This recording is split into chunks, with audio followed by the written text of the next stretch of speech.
सभी को जय माता दी।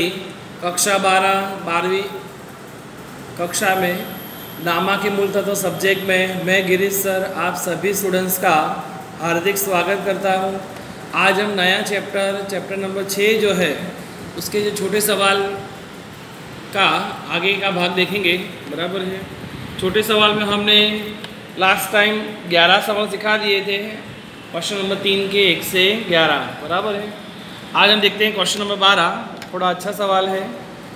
ए बी सी 4 5 1 में लाभ हानि बांटने वाले साझेदार है। इतना पढ़ते हम और रफ काम करेंगे। साझेदार ए बी सी पुराना भाग है 4 5 1, 4 और 5 9 और 1 10 हुआ, माना 4/10, 5/10 और 1/10।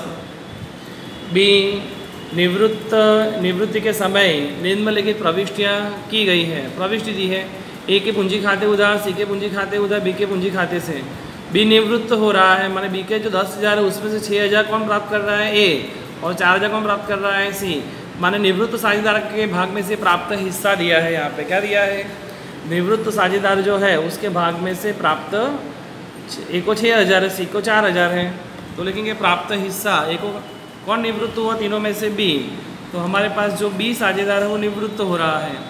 ए और सी 6,000 और 4,000 अनुपात निकालेंगे तो 3 3 0 चले गए, तो 6 और 4 जिसके आधे करेंगे तो 3 और 2 टोटल 5 हुआ। 3/5 और 2/5 प्राप्त हिस्सा हुआ। बराबर। अगर हमें इस क्वेश्चन में नया भाग ढूंढना है तो नया भाग का सूत्र बनेगा यहाँ पर अलग से, क्योंकि प्रविष्टि दी है इसलिए कि पुराना भाग प्लस निवृत्त साझेदार के भाग में से प्राप्त हिस्सा। निवृत्त साझेदार के भाग में से प्राप्त हिस्सा। फिर से पुराना भाग प्लस निवृत्त साझेदार के भाग में से प्राप्त हिस्सा। चलो ए का पुराना भाग कितना है? 4/10 प्लस यहाँ 2 सूत्र है, निवृत्त साझेदार का भाग भी लिखने का, निवृत्त साझेदार का भाग और उसमें से प्राप्त हिस्सा। तो निवृत्त साझेदार का भाग, निवृत्त कौन है? बी। बी का भाग कितना है? 5/10 गुणा करेंगे उसमें से प्राप्त हिस्सा। तो ए को कितना प्राप्त हिस्सा है? 3/5। इस सेंटेंस को एक बार फिर से समझते हैं और गुणा कर में खास ध्यान रखोगे 2 संख्याएं आएगी यहाँ पर। निवृत्त साझेदार के भाग, तो निवृत्त साझेदार का भाग कितना है? 5/10 गुणा उसमें से प्राप्त हिस्सा कितना है? उसमें से हिस्सा 3/5। सादुरूप तो आपको आता ही है। 4/10 के 4/10 सीधा गुणा करेंगे 5 3 15, 10 गुणा 5 50। क्रॉस गुणा करोगे तो इस प्रकार से आंसर आएगा 350/500। 0 0 काट दिए तो 35/50। 5 से भी भागा तो क्या आएगा? 7/10। ठीक। वैसे सी का भाग, तो उसका सी का पुराना भाग कितना है? 1/10 प्लस निवृत्त साझेदार का भाग। तो निवृत्त साझेदार का भाग कितना दिया है? 5/10 गुणा उसमें से प्राप्त हिस्सा कितना है? 2/5। ठीक। इस प्रकार से करेंगे तो 1/10 प्लस क्रॉस गुणा करो 10/25, सीधा गुणा करेंगे 5 दूनी 10, 10 गुणा 5 50।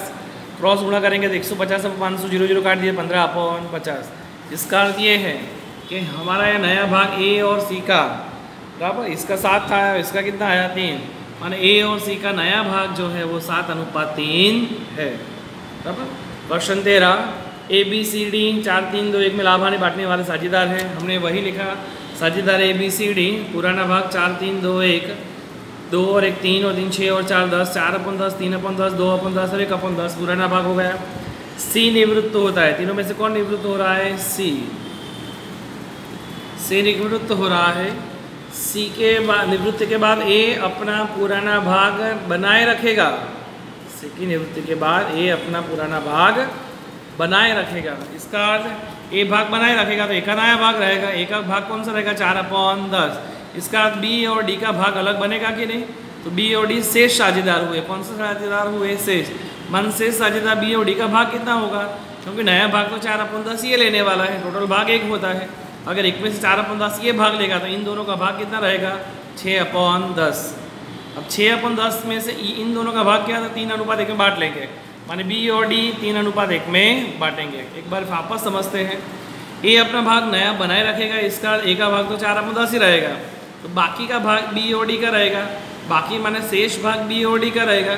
माने शेष साझेदार बी और डी का भाग कितना? टोटल भाग 1 होता है, उसमें ए का बनाए रखने वाला भाग घटा निकाल दो तो 6/10 बचा, जो बी और डी 3:1 में बांटेंगे। मान नया भाग क्या होगा? तो शेष भाग गुणा पुराना भाग, शेष भाग गुणा पुराना भाग, तो शेष भाग देखा जाए तो कितना आंसर आया 6/10, बी की बात कर रहे हैं। और उनका पुराना भाग कितना है 3/10, सॉरी पुराना भाग हमने कहा 3:1 में, तो 3/4 होगा, 3/4 1/4, तो 3/4 गुणा किया 18/40। ठीक वैसे ही डी का पहले लिखेंगे शेष भाग, तो शेष भाग का क्या आंसर आया 6/10 गुणा उनका पुराना भाग कौन सा भाग बांटा था 1/4, साधु दिया 6/40। जबकि ए का हर समान करो, यहाँ 40 है यहाँ 40 है, ए का भाग कितना बना रखने वाला था 4/10।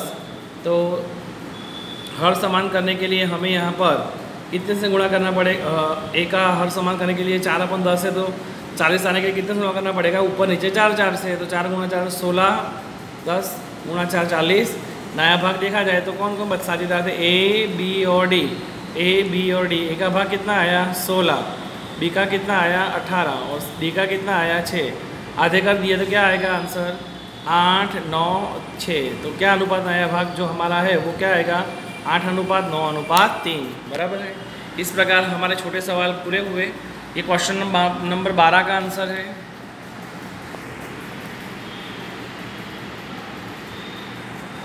ये क्वेश्चन नंबर 13 का आंसर है, बराबर। अगर आज का जो हमारा होमवर्क है वो रहेगा, उदाहरण हमने 1 से 9 लास्ट टाइम आपको दिए थे, बराबर। उसके अंदर